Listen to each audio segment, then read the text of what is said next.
Mais uma vez nós vamos meditar na palavra de Deus. Você está com a sua Bíblia aí? Pegue ela, traga bem pertinho de você.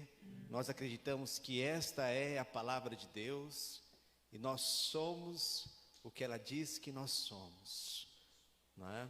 Nós temos aquilo que ela diz que nós temos e fazemos aquilo que ela diz que devemos fazer.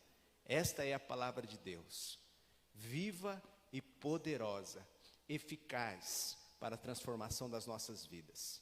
Nós estamos recebendo alguns pedidos de oração nos comentários. Deixe seu nome, deixa aí os seus pedidos.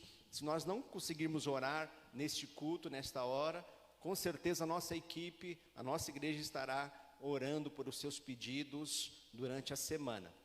Falando durante a semana, amanhã, ou melhor, terça-feira, 9 horas da manhã, temos o culto de oração.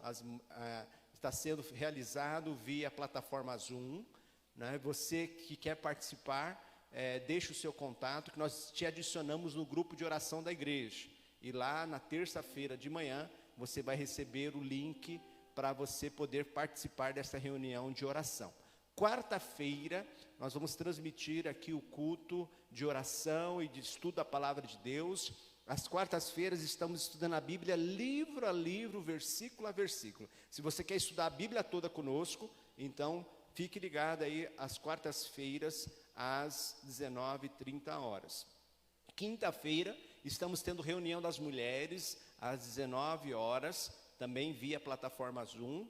E na sexta-feira o pastor tem reunido a igreja para nós nos posicionarmos, avaliarmos aquilo que está sendo feito durante a semana, olhar para a semana seguinte e juntos como igreja pensarmos como ser igreja nesse tempo de quarentena.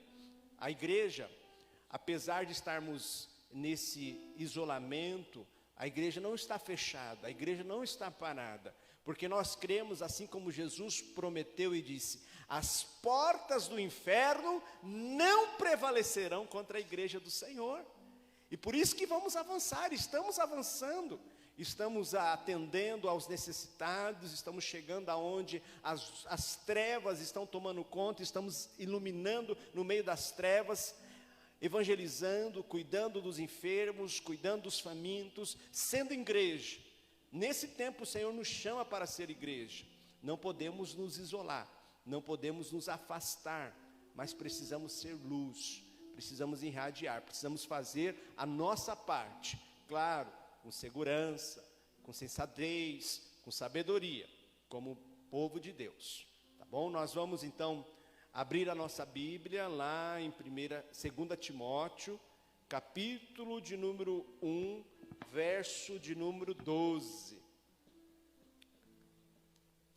que diz assim: e por isso estou sofrendo estas coisas, todavia não me envergonho, porque sei em quem tenho crido, e estou certo de que Ele é poderoso para guardar o meu depósito até aquele dia. Você confia no Senhor? Confia verdadeiramente nele? Esse hino do cantor cristão, o 377, ele teve, quem colocou a melodia nesta letra foi o James McCrans. Ele viveu em torno de 1840 a 1907. Mas quem compôs a letra foi Daniel Webster Whiteley. Whiteley, ele, na guerra civil que houve nos Estados Unidos, ele se tornou o major do exército americano. Só que numa das batalhas ele foi ferido e acabou perdendo um dos seus braços. Estando ele na enfermaria, ali se recuperando, ele foi presenteado por uma Bíblia. E ele começou a ler a Bíblia. Ficou tão assim, ele leu estava lendo de tal maneira, que a enfermeira então chamou ele para orar por um soldado moribundo, que estava gemendo de dores, e pediu então oração. White, o Major White, ele ficou resistente pelo pedido da enfermeira, porque ele não era crente, assim, ele né, tinha algum conhecimento. E ele, primeiramente, ele negou. Mas a enfermeira virou para ele e disse assim: mas para mim você é um cristão, você é um crente, porque do jeito que você está lendo a Bíblia, você só pode ser um crente. Então ele pensou bem, se levantou da sua cama e foi até onde estava aquele soldado moribundo. Ele pegou nas mãos daquele soldado, se ajoelhou, e primeiro ele agradeceu a Deus. Agradeceu a Deus que através daquela vida, daquele moribundo, ele estava se aproximando mais do Senhor. E orou por aquele soldado, para que Deus desse a paz para aquele soldado. Quando ele se levantou, olhou para o soldado havia ido a óbito, mas o semblante daquele soldado havia falecido em paz. Major White, então, ele se tornou um grande evangelista nos Estados Unidos. E ele compôs esta canção dizendo: mas eu sei quem tenho crido, e estou bem certo que é poderoso. A primeira estrofe desta canção vai dizer assim: não sei porque de Deus o amor a mim se revelou, porque razão Salvador para si me resgatou. João capítulo 3, verso de número 16, nos ajuda a entender um pouquinho. Ele está querendo dizer nessa primeira estrofe, ele está dizendo assim: eu não sei porquê, não sei a razão, porque a mim se revelou, porque razão o Salvador para si me resgatou. O porquê eu não sei. Talvez quando a gente olha para João 3,16, a gente também fica como o Major White, se perguntando ou tentando entender e não conseguindo achar uma resposta para que João 3,16 diz. João 3,16 vai dizer assim: porque Deus amou o mundo de tal maneira, que deu o seu Filho unigênito, para que todo o que nele crê não pereça, mas tenha vida eterna. Você pode repetir comigo esse versículo? Vamos juntos? Porque Deus amou ao mundo de tal maneira, que deu o seu Filho unigênito, para que todo que nele crê não pereça, mas tenha a vida eterna. O começo desse versículo parece uma pergunta, não é mesmo? Por quê? Mas esse porquê não é de pergunta, esse porquê é de resposta, é de circunstância. Ele está dizendo assim: porque Deus amou o mundo. E quando a gente olha, tentando achar uma resposta deste amor, olhando para dentro de nós, para nós como seres humanos, nós ficamos como o Dr. White, como o Major White: não sei porquê, de Deus o amou, a mim se revelou. Porque se nós olharmos para nós, muitos de nós talvez não gostaríamos, muitos nem a si mesmo se dariam valor para a salvação. Algumas pessoas têm andado numa vida tão depravada, tão longe de Deus, que para si, como Deus poderia parar para salvá-la?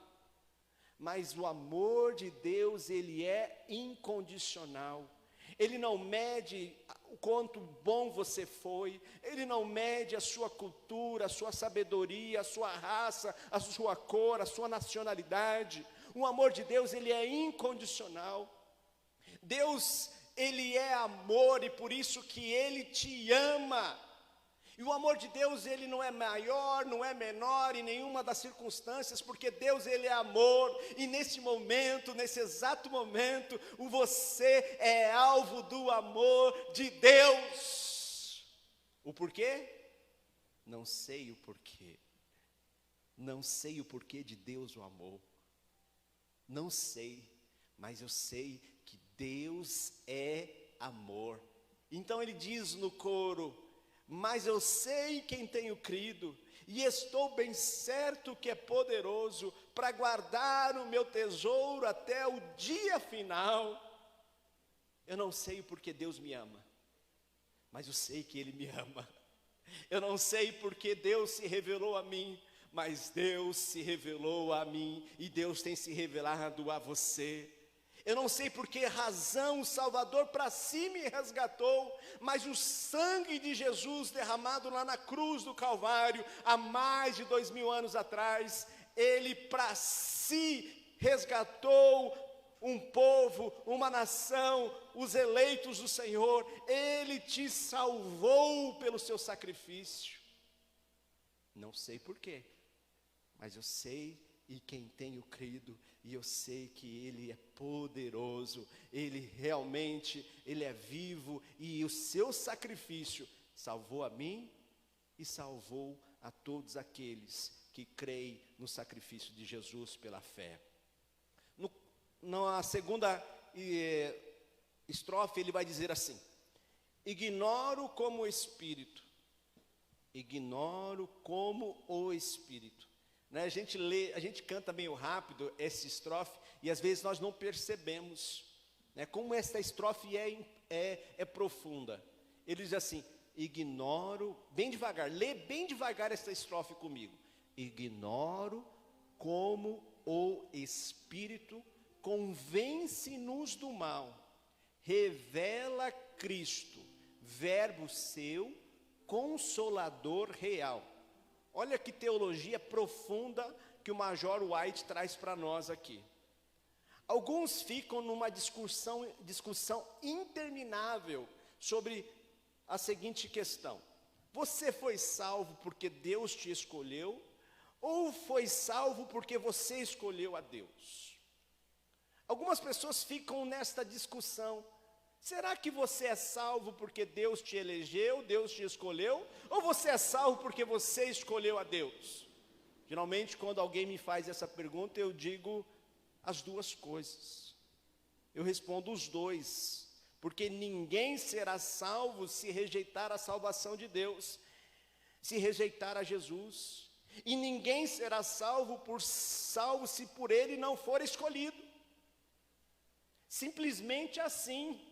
As duas coisas. E o Major White, ele vai dizer assim: ignoro como o Espírito convence-nos do mal. Eu não sei como ele faz isso, mas eu sei que ele faz, porque um dia ele abriu os meus olhos espirituais, me mostrou a minha depravação, me mostrou as minhas chagas, me mostrou o meu pecado, mas mesmo diante das minhas chagas, da minha imundície, da minha sujeira, ele não guardou, não me jogou fora, Ele me aceitou, Ele através do seu sangue remidor, me limpou, me purificou dos meus pecados, e nesta noite, eu não sei como, mas se você pela fé se arrepender dos seus pecados e permitir que o sangue de Jesus, que nos limpa deles, nesta noite você será purificado, será uma nova criatura em Jesus Cristo. Ignoro como o Espírito convence-nos do mal, mas se nesta noite você está entendendo que você é um pecador e precisa mudar de vida, eu não tenho dúvida que isto é obra de Deus na sua vida. João capítulo de número 1, verso 11, João, o evangelista, vai dizer assim: ele veio para o que era seu, e os seus não o receberam, mas a todos quanto receberam, deu-lhes o poder de serem feitos filhos de Deus, a saber, aos que creem em seu nome.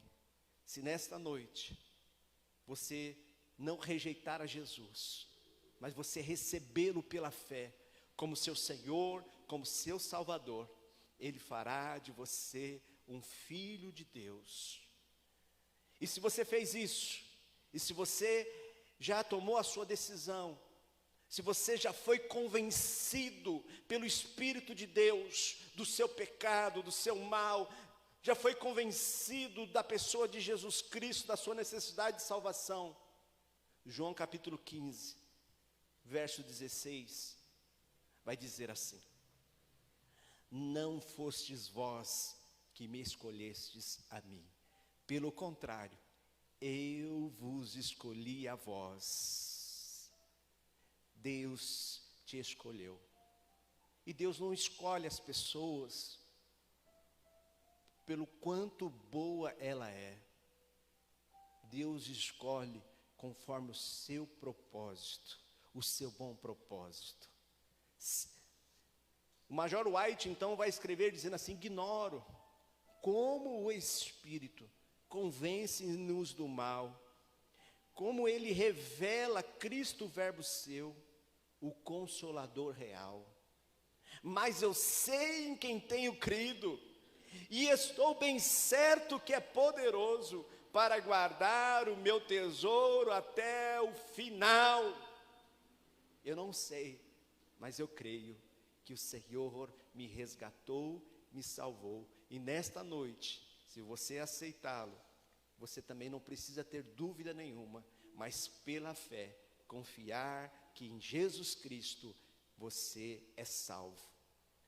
A terceira estrofe, ele vai dizer assim: não sei o que de mal ou bem é destinado a mim, se maus ou áureos dias vêm, até da vida o fim. Vamos ler essa estrofe bem devagar? Você pode ler comigo? Vamos juntos. Não sei o que de mal ou bem é destinado a mim, se maus ou áureos dias vêm, até da vida o fim.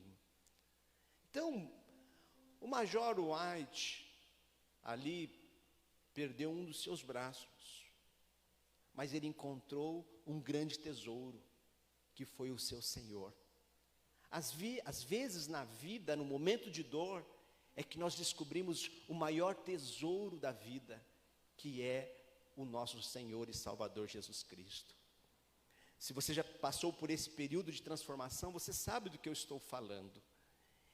Então, diante das circunstâncias, de dias maus, de dias que às vezes Deus permite que passemos, nós precisamos confiar em Deus.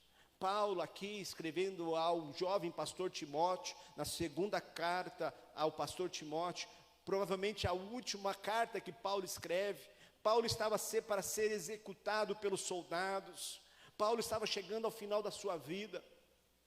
No capítulo 1, no verso 6, Paulo vai escrever dizendo assim para Timóteo: por esta razão,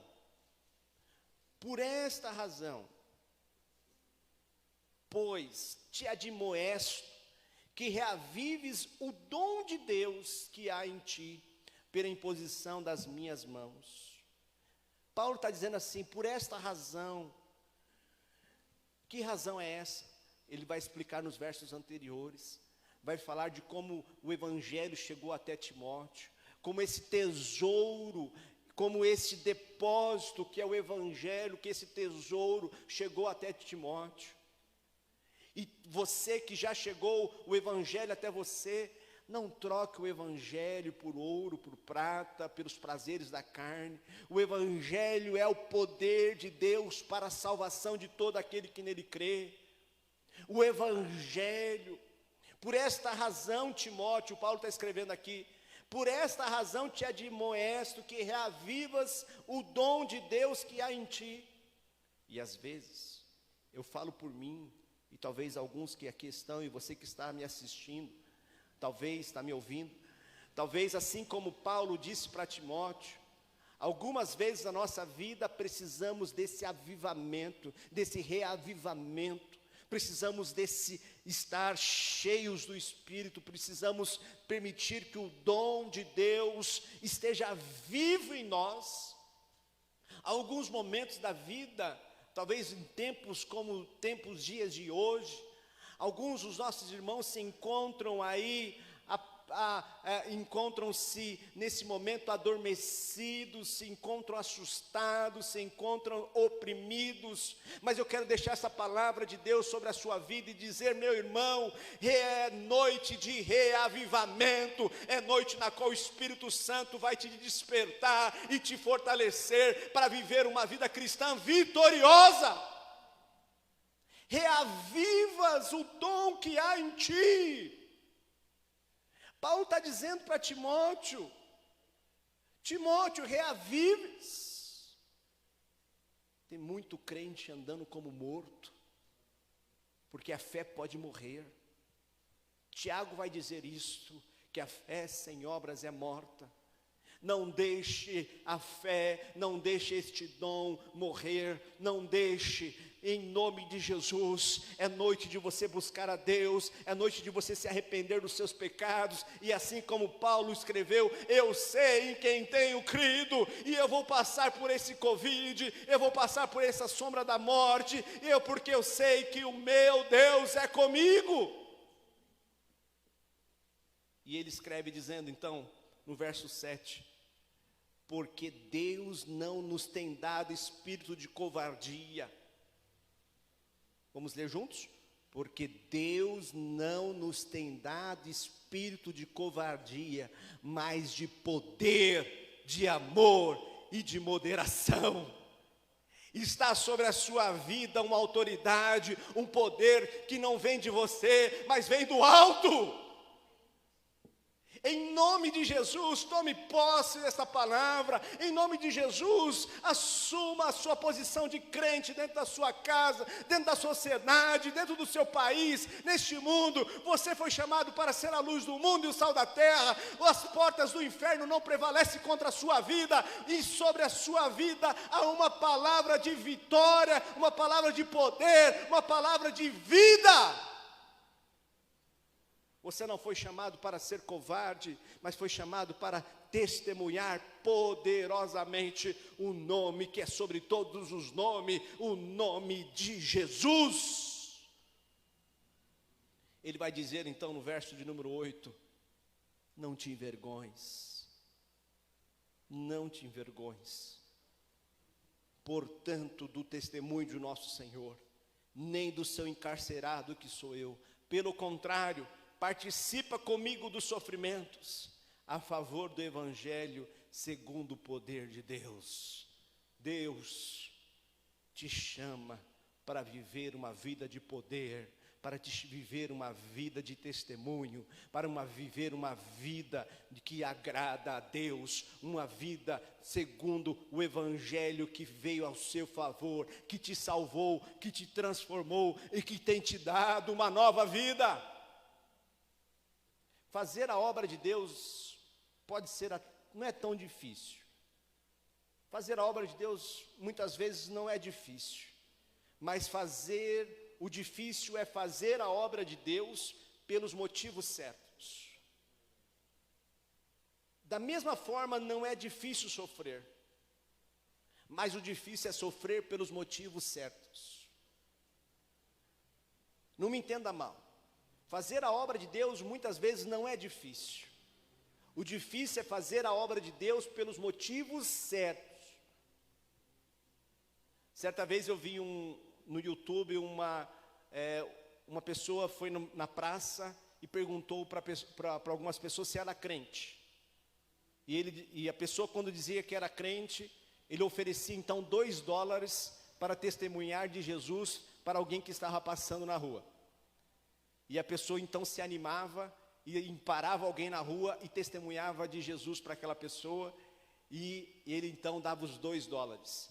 E ele perguntava: você tem costume de testemunhar de Jesus?